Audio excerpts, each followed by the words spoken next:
بسم اللہ الرحمن الرحیم نحمدہ ونستعینہ ونستغفرہ ونصلی ونسلم علی رسولہ الکریم اما بعد فاعوذ باللہ من الشیطان الرجیم بسم اللہ الرحمن الرحیم کنتم خیر امۃ اخرجت للناس صدق اللہ العلی العظیم۔ محبت سے درود شریف ہے۔ الصلاۃ والسلام علیک یا سیدی یا رسول اللہ وعلی آلک واصحابک یا سیدی یا حبیب اللہ۔ آج کی گفتگو کا موضوع ہے حضور صلی اللہ علیہ وسلم کی امت سب سے بہترین امت کیوں ہے۔ اس حوالے سے ہم کچھ ابتدائی جو تمہیدی گفتگو ہے وہ عرض کریں گے۔ اس سوال کے جواب کے لیے ایک مسلمان کے لیے اس سوال کے جواب میں صرف ایک آیت مبارکہ جو بھی تلاوت کی ہے اس کا پہلا جملہ ہی کافی ہے۔ اللہ پاک نے خود ارشاد فرمایا کنتم خیر امت۔ ہم خود کہتے تو وہ ہماری بات بنتی، حضور فرماتے تو وہ حدیث کہلاتی۔ اللہ پاک نے خود ہی قرآن کریم میں ارشاد فرما دیا کنتم خیر امت، تم بہترین امت ہو، یعنی جتنی امتیں اس کائنات میں آئیں ان میں سب سے بہتر تم ہو۔ یہ ایک جملہ مسلمان کے لیے کافی ہے۔ اب ہم اس کے علاوہ باقی چیزیں جن کا سمجھنا بہت ضروری ہے کہ یہ امت کیوں بہتر ہے، اس حوالے سے ایک معیار ہم عرض کر رہے ہیں کرائیٹیریا کے طور پر کہ امت کی برتری کا اور اس کی سپریورٹی کے معیار کو چیک کرنے کے لیے چند چیزیں ضروری ہوا کرتی ہیں۔ نمبر ایک، پہلی چیز یہ ہوتی ہے کہ اس امت کا نبی کیسا ہے، ایک۔ نمبر دو، اس امت کی کتاب کس لیول کی ہے۔ نمبر تین، اور وہ جو کتاب ہے زندگی کے شعبوں میں کیا کیا رہنمائی عطا کرتی ہے، زندگی کا لائحہ عمل کیا پیش کر رہی ہے۔ نمبر نیکسٹ، اس امت کا قبلہ عبادت کیا ہے، اور سب سے اہم امت کا نصب العین ٹارگٹ کیا ہے، ایم آف لائف کیا ہے۔ اور ظاہر ہے نصب العین جتنا اونچا ہوگا وہ امت کا مقام بھی اتنا اونچا ہوگا۔ اور آخری پوائنٹ اس حوالے سے اس ایویلویشن کے لیے، اس جانچ کے لیے کہ امت کیوں بلند ہے، ہم یہ جانچیں گے اور عرض کریں گے کہ اس امت کے اکابر نے، علماء نے اس امت کے پروگرام کو بلندی کے لیے، اس امت کو بلند کرنے کے لیے، اس کے مشن کو بلند کرنے کے لیے امت کے اکابر نے کیا کیا خدمات سر انجام دیں اور ان کے اثرات کیا مرتب ہوئے۔ یہ ایک آؤٹ لائن سمجھ لی جائیں کہ یہ حضور کی صلی اللہ علیہ وسلم کی امت کیوں بہتر ہے۔ تو اس حوالے سے ہم پہلا نقطہ عرض کر رہے ہیں کہ حضور علیہ الصلوۃ والسلام جو اس امت کے پیغمبر ہیں، آقا کریم صلی اللہ علیہ وسلم کا مقام کیا ہے۔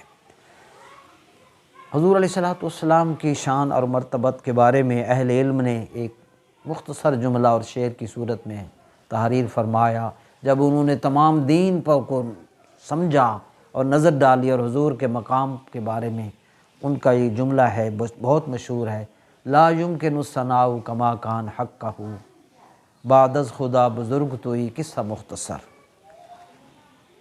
انہوں نے کہا اس کا معنی یہ ہے کہ حضور کی تعریف اور ثنا انسانی بس میں نہیں ہے، ممکن ہی نہیں ہے۔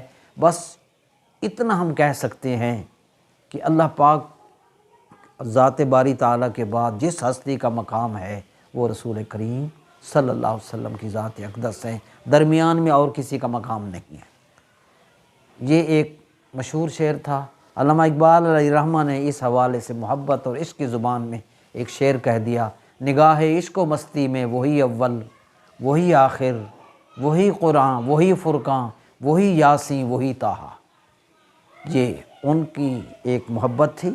اب ہم مالک سے پوچھتے ہیں، اللہ پاک نے بہت کچھ کہا قرآن کریم میں، ایک نقطہ عرض کر رہے ہیں، سورہ انبیاء میں 18 انبیاء علیہ السلام کا تذکرہ، حضرت موسیٰ علیہ السلام، ہارون علیہ السلام، ابراہیم علیہ السلام، حضرت لوط علیہ السلام، حضرت نوح علیہ السلام، حضرت داؤد علیہ السلام، سلیمان علیہ السلام، ایوب علیہ السلام، بہت سے انبیاء، ان سب کا تذکرہ کیا، ان کے معیار، ان کی عظمتوں کا، ان کی شانوں کا مالک نے خود تذکرہ اس سورہ انبیاء میں کیا۔ عیسیٰ علیہ السلام کے بارے میں فرمایا آیۃ للعالمین، وہ دنیا جہان والوں کے لیے نشانی بنے، ہر ایک کے لیے ایک ایک ٹائٹل مقرر کیا۔ ان تمام انبیاء کے بعد جب حضور کا تذکرہ فرمایا تو ایک ہی جملہ کافی ہے، سب کو جانتے ہیں، فرمایا وما ارسلناک الا رحمۃ للعالمین، اے حبیب صلی اللہ علیہ وسلم، ہم نے آپ کو سارے جہانوں کے لیے سراپا رحمت بنا کر بھیجا ہے۔ یہ اس کے قرآن پاک کے مطابق حضور کا مقام تھا، تو یہ حضور اس امت کے نبی ہیں، کریم آقا کا یہ مقام تھا۔ دوسرا جملہ، دوسرا پوائنٹ یہ تھا کہ ہم نے اس امت کی برتری کے جو معیار کو جانچنا ہے کہ اس امت کو جو کتاب عطا ہوئی اس کے بارے میں کیا اس کی اہمیت ہے۔ دو باتیں قرآن کریم اس حوالے سے ارشاد باری تعالیٰ ہے شہر رمضان الذی انزل فیہ القرآن، پہلا اعزاز تو یہ ملا کہ رمضان المبارک میں اس کا نزول ہوا، دوسرا فرمایا ھدی للناس، اس کی ہدایت کا دامن ایک شہر ملک تک محدود نہیں، اس کی ہدایت کا سلسلہ ساری انسانیت تک ہے، ھدی للناس، یہ تمام انسانوں کے لیے ہدایت ہے۔ ایک پھر فرمایا وبینات من الہدی، اس قرآن کریم میں ہدایت کی روشن دلیلیں ہیں، والفرقان، اور ان قرآنی دلیلوں سے حق و باطل میں تمیز ہو جاتی ہے، حق الگ باطل الگ۔ یہ قرآن کریم کی یہ برتری کا ایک پہلو تھا۔ ایک دوسری آیت مبارکہ جس چیز میں اور اس کی اہمیت اجاگر ہوتی ہے، سابقہ کتابوں کی حفاظت کا ذمہ ان اقوام، انہی قوموں کے حوالے تھا، انہوں نے حفاظت کرنی تھی۔ جب قومیں بکھری کتاب کا وجود باقی نہ رہا، مگر اس قرآن کریم کی شان یہ ہے، مالک نے ارشاد فرمایا انا نحن نزلنا الذکر وانا لہ لحافظون، سورۃ الحجر کی آیت نمبر 9 ہے، بے شک ہم نے اس ذکر قرآن مجید کو نازل کیا، اتارا، اور یقیناً ہم ہی اس کے محافظ ہیں۔ تو فانوس بن کے جس کی حفاظت ہوا کرے، وہ شمع کیا بجھے جسے روشن خدا کرے۔ یہی وجہ ہے کہ آج اس کے نزول کی مدت کو 1500 سال ہونے والے ہیں، الحمدللہ یہ اصلی حالت میں موجود بھی ہے اور لاکھوں سینوں میں محفوظ بھی ہے۔ یہ اس امت کی کتاب کی برتری کا حال تھا۔ اب ہم تیسرا نقطہ کہ اس پاک کلام کی تعلیمات کے حوالے سے اس کی وسعت کے بارے میں عرض کر رہے ہیں، وہ بھی مالک کا اپنا فرمان ہے۔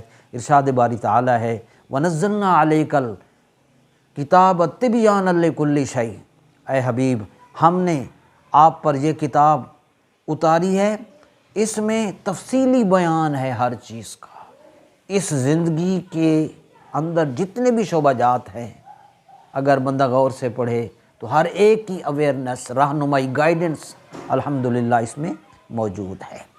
پھر فرمایا ہدن، یہ ہدایت ہے، ورحمتن، رحمت ہے، وبشریٰ للمسلمین، اور جو اپنے رب پر ایمان لاتے ہیں، اسلام قبول کر لیتے ہیں، اپنے آپ کو جھکا دیتے ہیں، ان کے لیے یہ مژدہ جاں فضا ہے یہ قرآن مجید۔ یہ دنیاوی حوالے سے تھا، اب اخروی حوالے سے ایک آیت جس کو پڑھ کر پتھر دل بھی موم ہو جاتا ہے، ارشاد باری تعالیٰ نے قیامت کے حوالے سے، دنیا، قبر، حشر اور آخرت کے حوالے سے یہ تمام ہدایات اس پاک کلام میں۔ ایک آیت ارشاد فرمایا وجاءت کل نفس، اللہ اکبر، اس وقت ہمارا ملک جن کرائسس سے دوچار ہے، اس آیت کو سمجھنے اور پڑھنے کی اور عمل کی اشد ضرورت ہے۔ اس ایک آیت سے پڑھنے سے انسان کی کایا پلٹ سکتی ہے۔ ارشاد ربانی ہے قیامت کے حوالے سے وجاءت کل نفس معہا سائق و شہید، اللہ اکبر، قیامت کے دن ہر شخص اس طرح حاضر ہوگا کہ اس کے ہمراہ ایک اس کو ہانکنے والا ہوگا اور ایک گواہ ہوگا، یعنی ہر شخص پر 2 فرشتے مقرر ہوں گے، ایک اس کو رب کی بارگاہ میں پیش کرے گا اور دوسرا اس کا نامہ اعمال لیے ساتھ ہوگا تاکہ اس کے اعمال کے بارے میں گواہی دے۔ یہ قرآن کریم ہے، اور یہ وہی دو فرشتے ہوں گے جو دنیا میں اس کے ساتھ رہے اور اس کے اعمال لکھتے رہے۔ اللہ اکبر۔ پھر ارشاد ہوگا لقد کنت فی غفلۃ من ھذا، اے بندے تو عمر بھر اس حالت سے، اس حاضری سے، اس کیفیت سے، اس دن کے اس نازک لمحے سے غافل رہا۔ فکشفنا عنک غطاءک، پس ہم نے تیری آنکھوں سے پردہ اٹھا دیا ہے۔ فبصرک الیوم حدید، پس آج تیری بینائی بہت تیز ہے، اینک لگانے کی ضرورت نہیں ہے۔ کاش اس آیت کو ہم دیکھیں، ایک آیت سمجھ لیں اور ہم ان تمام برائیوں سے ہاتھ اٹھا لیں کہ وہاں پیش ہونا ہے۔ اللہ رب العالمین ان چیزوں کو سمجھنے کی ہمیں توفیق دے۔ یہ قرآن کریم ہمارے لیے ہے، افسوس ہم نے اس کو الماری میں بند کر رکھا ہے۔ چوتھی چیز، اس امت کا جو قبلہ ہے اس کے حوالے سے مالک نے قرآن کریم میں کیا فرمایا، جس کی طرف ہم 5 مرتبہ منہ کر کے نماز ادا کرتے ہیں۔ ارشاد فرمایا ان اول بیت وضع للناس للذی ببکۃ مبارکا وہدی للعالمین۔ اس آیت میں بیت اللہ شریف کے حوالے سے 4 خوبیوں کا تذکرہ فرما دیا۔ فرمایا پہلا عبادت خانہ یہی ہے، مکہ میں ہے۔ نمبر 3، ہدایت کا سر چشمہ ہے اور تمام جہانوں کے لیے ہدایت ہے، برکت والا ہے۔ ہدی للعالمین، خاص نقطہ ہے کہ یہ جس کی طرف منہ کرتی ہے امت قبلہ وہ تمام جہانوں کے لیے ہدایت ہے، اور جس محبوب کا کلمہ پڑھتے ہیں وہ سارے جہانوں کے لیے رحمت ہے، اور جو پروردگار ہے وہ سارے جہانوں کا رب ہے، اور جو کتاب ہے وہ تمام انسانوں کے لیے ہدایت ہے۔ جب یہ سارے معیار اس امت کے پاس ہوئے تو پھر اس سے برتر اور کون ہو سکتا ہے؟ یہی بہتر، اس لیے مالک نے فرمایا کنتم خیر امت۔ 5ویں چیز ہم یہ عرض کر رہے ہیں کہ اس امت کا نصب العین کیا ہے۔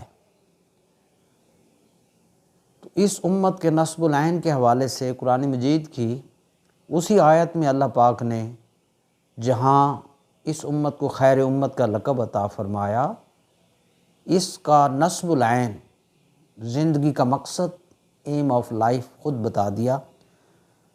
فرمایا تمہیں دنیا میں اس لیے پیدا کیا گیا تأمرون بالمعروف، تم حکم دیتے ہو ہمیشہ نیکی کا، ایک۔ دوسرا وتأمرون پہلے فرمایا تأمرون بالمعروف، پھر فرمایا وتنہون عن المنکر، اور تم روکتے ہو برائی سے، 2۔ تیسرا فرمایا وتؤمنون باللہ، اور ہمیشہ اللہ کی ذات پہ اپنا ایمان کامل رکھتے ہو، کوشش کرتے ہو، ایمان رکھتے ہو۔ تو یہ معیار تھا، نصب العین ہے اس امت کا۔ اسی لیے حضور علیہ الصلوۃ والسلام نے احادیث مبارکہ میں ہر مسلمان کی یہ ذمہ داری رکھی۔ ارشاد نبوی صلی اللہ علیہ وسلم ہے من رأى منکم منکرا فلیغیرہ بیدہ، تم میں سے جو بھی برائی کو، خلاف شریعت کام کو دیکھے اسے تبدیل کر دے، اپنی قوت سے، طاقت سے اس کو ختم کر دے، اس کو روک دے۔ اگر اتنی طاقت نہیں ہے تو پھر زبان سے روکے، یا کم از کم اس برائی کو دل سے برا سمجھے، اور یہ ایمان کا سب سے کمزور ترین درجہ ہے۔ اور پھر دوسری حدیث شریف جو متفق علیہ ہے، حضور علیہ السلام نے فرمایا الا خبردار کلکم راع وکلکم مسئول عن رعیتہ، خبردار تم میں سے ہر ایک مسلمان نگران ہے، اور تم میں سے ہر ایک سے اپنی رعیت، رعایا، زیر اثر لوگوں، ماتحتوں، جن پر تمہاری ذمہ داری ہے، تمہیں بڑا بنایا گیا ہے، تم سے اپنی رعایا کے بارے میں پوچھا جائے گا، تاکہ مسلم اجتماعی کوششوں کے ذریعہ سے پوری دنیا کے اندر دین اسلام کا بول بالا کرے اور تمام فتنوں کا خاتمہ کر سکے۔ یہ اس کا نصب العین ہے۔ اور آخری بات کہ اس امت کے اکابر نے دین اسلام کی سربلندی کے لیے اور اس کاز کو اونچا کرنے کے لیے کیا کیا خدمات سر انجام دی اور اس کے اثرات کیا مرتب ہوئے۔ تو ہر دور میں مسلم امت کے اکابر، اولیاء، مشائخ، صالحین نے خدمات سر انجام دی۔ میں 2 مثالیں عرض کر رہا ہوں۔ نمبر 1، حضرت امام محمد رحمۃ اللہ علیہ، جن کی ولادت 132 یا 135 ہجری میں ہوئی۔ یہ حضرت امام اعظم ابو حنیفہ رحمۃ اللہ علیہ کے خاص شاگردوں میں ہیں۔ تذکرۃ المحدثین میں علامہ غلام رسول سعیدی صاحب علیہ رحمہ نے تحریر فرمایا کہ اللہ پاک نے امام محمد علیہ رحمہ کو کمال کا حافظہ عطا فرمایا تھا، اور اس کی واضح مثال یہ تحریر کی کہ جب حضرت امام اعظم ابو حنیفہ علیہ رحمہ کی خدمت میں یہ حاضر ہوئے تو حضرت امام صاحب علیہ رحمہ نے ان کی اس درخواست کو کہ میں آپ کے جامعہ میں داخلہ لینا چاہتا ہوں، تو حضرت امام صاحب علیہ رحمہ نے فرمایا کہ آپ پہلے حفظ کلام پاک مکمل کر لیں، حفظ کے بعد آئیے گا۔ 7 دن بعد واپس پھر آئے، عرض کی مجھے داخلہ عنایت فرما دیں، اپنی شاگردی میں مجھے بٹھا لیں، میں پڑھنا چاہتا ہوں آپ سے۔ آپ نے فرمایا کہ آپ سے کہا تھا پہلے حفظ کرائیں۔ اللہ اکبر! تو آپ کو اللہ پاک نے ذہانت اور حفظ کی اور حافظہ کی اتنی قوت عطا کی تھی۔ آپ نے عرض کیا میں نے حضور ان 7 دنوں میں پورا کلام پاک حفظ کر لیا ہے۔ یہ بہت بڑا اعزاز حضرت امام محمد علیہ رحمہ کو اللہ پاک نے عطا فرمایا۔ چنانچہ اللہ نے ان سے دین کا کام لینا تھا۔ آپ نے تقریباً 1000 کتابیں تصنیف کیں اور 1 لاکھ سے زائد مسائل قرآن و سنت سے، حدیث سے مستنبط کیے، ثابت کیے، اور بے شمار شاگردوں کو آپ نے دین سکھایا۔ امام شافعی علیہ رحمہ فرماتے ہیں کہ اگر یہود و نصارہ امام محمد کی کتابوں کا مطالعہ کر لیں تو وہ فوراً ایمان لے آئیں۔ اس قول کی تائید میں اسی کتاب تذکرۃ المحدثین میں حضرت مولانا فقیر محمد جہلمی علیہ رحمہ کے حوالے سے ہدایق حنفیہ کے صفحہ نمبر 129 پر ان کا یہ حوالہ ہے، لکھا ہوا ہے کہ عیسائیوں کے ایک عالم نے بہت سے علماء کرام سے تبادلہ خیال کیا مگر وہ مسلمان نہ ہوا۔ اتفاق سے اس نے حضرت امام محمد علیہ رحمہ کی کتاب جامع کبیر کا جو ہی مطالعہ کیا، بس دیر نہ لگی، فوراً کلمہ پڑھ کے مسلمان ہو گیا۔ لوگوں نے پوچھا کہ اتنی جلدی آپ نے اسلام قبول کر لیا؟ تو اس کا جملہ لکھا ہوا ہے، کہنے لگا یہ شخص یعنی امام محمد اگر نبوت کا دعویٰ کر کے اپنے اس کتاب کو بطور دلیل قرار دے تو کوئی شخص بھی ان کا مقابلہ نہیں کر سکتا۔ میں نے سوچا جس نبی کی ایک امتی کا یہ علم میں مقام ہے تو ان کے نبی کا کیا مقام ہوگا، اس وجہ سے میں نے کلمہ پڑھ کے اسلام قبول کر لیا۔ یہ ایک مثال۔ دوسری مثال 6 7ویں ہجری کے عظیم الشان روحانی پیشوا حضرت خواجہ معین الدین چشتی اجمیری علیہ رحمہ ہیں۔ اللہ اکبر! آپ حسن حسینی سید ہیں، آپ کو نائب الرسول کے لقب سے نوازا گیا اور حضور کی بارگاہ سے صلی اللہ علیہ وسلم کی بارگاہ سے سرزمین ہندوستان اور اجمیر شریف کو تبلیغ دین کا مرکز بنانے کا حکم ملا، اور بشارت ملی کہ تمہارے وجود سے کفر کا اندھیرا دور ہوگا اور اسلام کا نور ہر طرف پھیلے گا۔ سیر الاقطاب کے اندر صفحہ نمبر 144 پر 124 پر یہ لکھا ہوا ہے۔ چنانچہ آپ کی تبلیغی کوششوں سے اللہ اکبر ایسا ایک انقلاب آیا اور آپ کی کوششیں رنگ لائیں۔ خطہ ہندوستان جس پر کسی نبی نے قدم نہ رکھے تھے، اور یہ خطہ ابھی تک توحید و رسالت کی روشنی سے محروم تھا، بس اولاد رسول کا ایک فرد اٹھا اور ان کی خلفاء کی کوششیں رنگ لائیں۔ 1000 لاکھ نہیں 90 لاکھ انسانوں کو کلمہ پڑھا کر مسلمان کیا حضرت خواجہ معین الدین چشتی اجمیری رحمۃ اللہ علیہ اور آپ کے خلفاء نے۔ متحدہ ہندوستان کے برطانوی وائسرائے لارڈ کرزن نے جب اجمیر میں حضرت خواجہ اجمیر حضرت غریب نواز علیہ رحمہ سے لوگوں کی عقیدت کے مناظر دیکھے تو بے ساختہ اس کی زبان سے یہ جملہ نکلا کہ اجمیر میں خواجہ کی قبر کروڑوں ہندوستانیوں کے دلوں پر حکومت کر رہی ہے۔ اس لیے اقبال علیہ رحمہ نے یہ ہمیں فرمایا ہے، ان کا شعر ہے، خدائے لم یزل کا دست قدرت تو، زباں تو ہے، یقین پیدا کر غافل کے مغلوب گماں تو ہے۔ اس حوالے سے ہمیں اس ٹائم خصوصاً پاکستان کے اس وقت جو معاشی کرائسس سے پاکستان گزر رہا ہے، حضور علیہ الصلوۃ والسلام کا ایک پیغام عرض کر رہا ہوں۔ پہلی چیز یہ ہے کہ ان حالات کے اندر جب کہ معاشی کرائسس انتہا پر پہنچ چکے، ہر مسلمان کا بالخصوص ہر پاکستانی کا فرض ہے کہ چیزوں کی ذخیرہ اندوزی نہ کرے، بالکل جتنی چیزیں ہیں وہ مارکیٹ میں لائے تاکہ اللہ کی مخلوق تکلیفوں سے دوچار نہ ہو۔ حضور علیہ السلام کی حدیث ہے، المحتکر ملعون، جو ذخیرہ اندوزی کرتا ہے، چاہے ڈالروں کی کرے، سونے کی کرے، چیزوں کو سٹاک کر لے کہ مجھے زیادہ سے زیادہ مل جائے، میں زیادہ سے زیادہ پیسے اس ٹائم اکٹھی کر لوں، ایسا ہرگز نہ کیا جائے۔ حضور علیہ السلام نے فرمایا جو ان حالات میں ذخیرہ اندوزی کرتا ہے اس پر خدا کی لعنت ہوتی ہے، توبہ کی ضرورت ہے، ورنہ کچھ نہیں بچے گا۔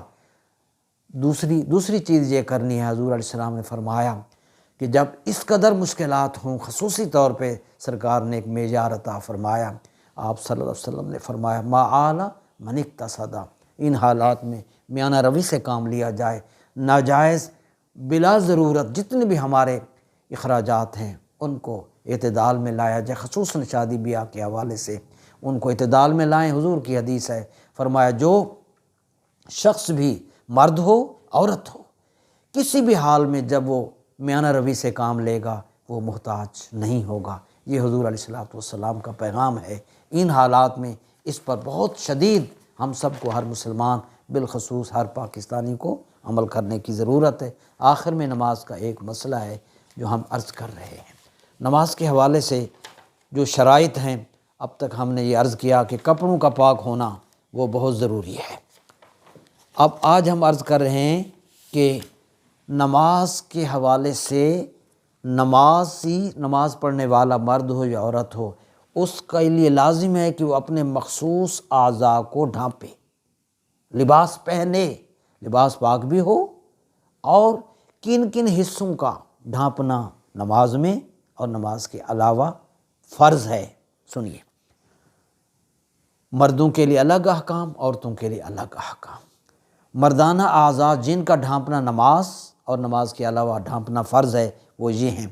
مرد کے لیے ناف سے لے کر گھٹنوں کے نیچے تک تمام اعضاء کا ڈھانپنا فرض ہے، نماز کے اندر بھی اور نماز کے باہر بھی۔ عورتوں کے لیے منہ، دونوں ہاتھ اور دونوں پاؤں کے علاوہ تمام جسم کو چھپانا فرض ہے، حالت نماز میں بھی اور نماز کے باہر بھی۔ اجنبی مردوں سے ان جسم کے تمام حصوں کا ڈھانپنا فرض ہے۔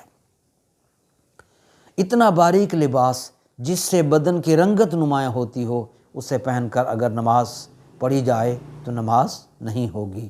عورت اگر ایسا باریک دوپٹہ یا چادر پہن کر نماز پڑھے جس سے بالوں کی سیاہی نمایاں ہو، اس کی نماز ہرگز نہیں ہوگی۔ اللہ تعالی ہم سب کو فہم عطا فرمائے، آمین۔ وآخر دعوانا الحمدللہ۔